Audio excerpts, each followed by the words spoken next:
ఇచ్చిన వాటిని తిరిగి రద్దు చేసి కొత్త వాటిని ఇస్తాం, పోస్టుల సంఖ్య పెంచుతామని చెప్పి కాంగ్రెస్ పార్టీ ఇచ్చిన మాటను గుర్తు చేసినాం. దాంతోపాటు జాబ్ క్యాలెండర్ ఇంతవరకు నిలబెట్టుకోలేదు, ఒక్క నోటిఫికేషన్ కూడా ఇవ్వలేదు అనే మాట కూడా గవర్నర్ గారి దృష్టికి తీసుకొచ్చినాం. దాంతోపాటు మెగా డిఎస్సి అన్నారు, అది కూడా చేయలేదు. నిరుద్యోగులకు నిరుద్యోగ భృతి ఇస్తాం 4000 ఉద్యోగం దొరికే వరకు అన్నారు, అది కూడా చేయలేదనే మాట కూడా గవర్నర్ గారి దృష్టికి తీసుకొచ్చినాం. అన్నిటికీ మించి సిటీ సెంట్రల్ లైబ్రరీలో ఉన్న చదువుకుంటున్న విద్యార్థులను బయటికి ఇడ్చుకొని రావడం, ఉస్మానియా యూనివర్సిటీ హాస్టల్లో ఉన్న విద్యార్థులను ఇవాళ వారి మీద దాడులు చేసి మరి పోలీసులు అప్రజాస్వామికంగా వ్యవహరించడం, ఇవన్నీ కూడా గవర్నర్ గారి దృష్టికి చాలా వివరంగా మేమందరం కూడా వివరించి చెప్పడం జరిగింది. గవర్నర్ గారు చాలా గట్టిగా స్పందించినారు. హోమ్ సెక్రటరీని నేను పిలుచుకుంటాను, తప్పకుండా అన్ని వివరాలు అడుగుతాను, విద్యార్థుల మీద ఈ రకంగా జరగడం మంచిది కాదు అని కూడా వారు అన్నారు. ఇవాళ విద్యార్థులు నిరాహార దీక్షలు చేస్తున్నారు, కొంతమంది ధర్నాలు చేస్తున్నారు, చివరికి కొంతమంది ఢిల్లీ దాకా పోయి అక్కడ కూడా గొడవ చేస్తున్నారు సార్ అని చెప్పి వారికి అన్ని కూడా వివరంగా చెప్పడం జరిగింది. తప్పకుండా నేను స్పందిస్తాను, గవర్నమెంట్కు ఈ విషయంలో తప్పకుండా అడుగుతాను అని చెప్పి కూడా గవర్నర్ గారు చెప్పడం జరిగింది.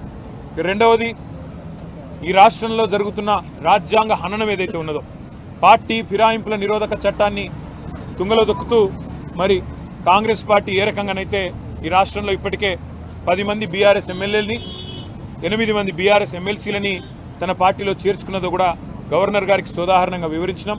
మేము ఇప్పటికే న్యాయ పోరాటం చేస్తున్న విషయం కూడా గవర్నర్ గారికి చెప్పాం. స్పీకర్ గారిని కలిసి అభ్యర్థించింది కూడా చెప్పినాం, తేదీలతో సహా. ఒక అభ్యర్థి అయితే ఖైరతాబాద్ ఎమ్మెల్యేగా బీఆర్ఎస్ టికెట్ మీద గెలిచి మొన్న పార్లమెంటు కాంగ్రెస్ టికెట్ మీద పోటీ చేసిన విషయాన్ని కూడా వారికి సోదాహరణంగా చెప్పడం జరిగింది. గవర్నర్ గారు ఆ విషయంలో కూడా స్పందించారు. తప్పకుండా నేను గవర్నమెంట్కు, ముఖ్యంగా ఇక్కడ ప్రస్తుతం ఉన్న అధికారులకి, స్పీకర్ గారికి కూడా నేను విషయాన్ని తెలుసుకొని నా పరిధిలో ఉన్నంత వరకు న్యాయం చేసే ప్రయత్నం చేస్తానని చెప్పి వారు చెప్పడం జరిగింది. తప్పకుండా గవర్నర్ గారు మరి ఈ 2 విషయాల్లో, ముఖ్యంగా నిరుద్యోగ యువత విషయంలో తను స్పందించిన తీరును మేము అభినందిస్తూ ఉన్నాం, స్వాగతిస్తూ ఉన్నాం. తప్పకుండా వెంటనే హోమ్ సెక్రటరీని కూడా పిలుస్తానని కూడా చెప్పారు. చివరిగా ప్రోటోకాల్ విషయంలో కూడా జరుగుతున్న ఉల్లంఘనలు, మా ఎమ్మెల్యేలకు ఎమ్మెల్సీలకు జరుగుతున్న అగౌరవం, అధికారులు వ్యవహరిస్తున్న తీరు, ప్రభుత్వ నిర్వాకాన్ని కూడా చాలా వివరంగా గవర్నర్ గారికి చెప్పినాము. గవర్నర్ గారు ఈ విషయంలో నేను ఒక లేఖ రాస్తాను ప్రభుత్వానికి, తప్పకుండా ఎవరి మర్యాద అయినా కాపాడవలసిన బాధ్యత డెమోక్రాటిక్గా, ఎవరు గెలిచినా ప్రజాప్రతినిధి, వారి గౌరవానికి భంగం వాటిల్లితే మంచిది కాదు, నేను ఒక ఉత్తరం కూడా రాస్తాను రాష్ట్ర ప్రభుత్వానికి అని చెప్పారు. దానికి కూడా వారికి అభినందనలు తెలియజేస్తూ, భవిష్యత్తులో ఇలాంటి ఏ సమస్య వచ్చినా తప్పకుండా మీరు నా దగ్గరికి రండి, నాకు అన్ని విషయాలు కూడా మీరు చెప్పండి అని చెప్పి కూడా గవర్నర్ గారు చెప్పారు.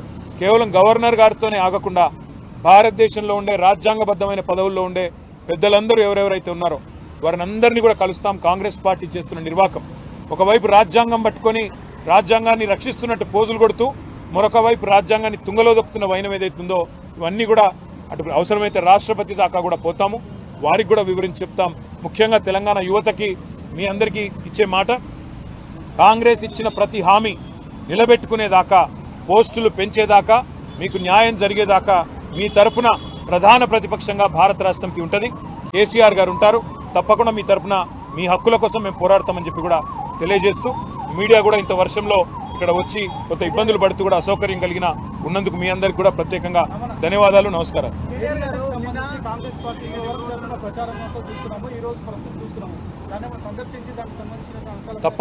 తప్పకుండా ఆలోచన చేస్తూ ఉన్నాము. మేడిగడ్డ కొట్టుకుపోయిందని, కాళేశ్వరంలో లక్షల కోట్లు గంగపాలైందని చెప్పి చిల్లర మల్లర మాటలు మాట్లాడిన కాంగ్రెస్ పార్టీ ఏదైతే ఉందో ఇవాళ సిగ్గుతో తలదించుకోక తప్పదు. మేము మొదటి నుంచి చెప్పింది ఒకటే, అక్కడ జరిగింది చిన్న విషయం తప్ప పెద్దదేం కాదని చెప్పినాం. అన్నట్టుగానే కొన్ని రోజుల్లోనే రిపేర్లు పూర్తి చేసినారు. ఈరోజు ఒక వరదలాగా నీళ్ళు వస్తూ ఉంటే కూడా ప్రాణహితలో గోదావరిలో తట్టుకొని ఇవాళ మేడిగడ్డ నిలబడ్డమే కాళేశ్వరం ప్రాజెక్టు యొక్క గొప్పతనానికి సాక్ష్యం అని చెప్పక తప్పదు.